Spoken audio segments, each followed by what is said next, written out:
ఆపదలున్నప్పుడే ఎవల బుద్ధేందో తెలుస్తుంది అంటారు.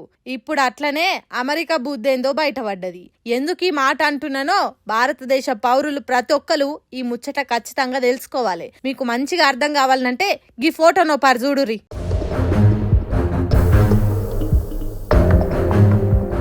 కానొచ్చిందా ఏమని రాసిందో ఆ ఫోటో మీద?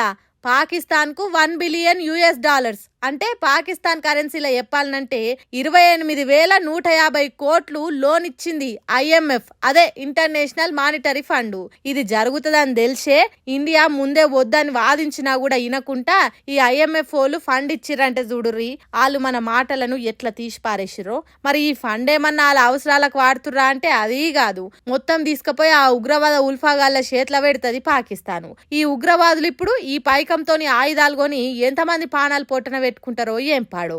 ఇలా అస్సలు ముచ్చట ఏందంటే ఈ IMF ఎవలది? పేరుకే ప్రపంచ బ్యాంక్ గాని అందులో పెత్తనం మొత్తం అమెరికా ఉంది.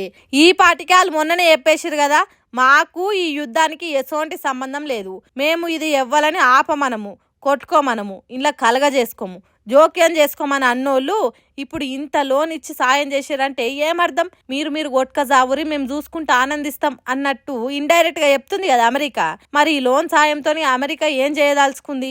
మాకు సాయం చేయకున్నా సరే గాని మా యుద్ధం మేము చేస్తాం, మా తిప్పలేదో మేము పడతామని మొత్తుకుంటున్నా కూడా మనకిట్లా వెన్నుపోటు ఓడుస్తుందంటే ఏం ఆశించి ఇదంతా చేస్తుంది?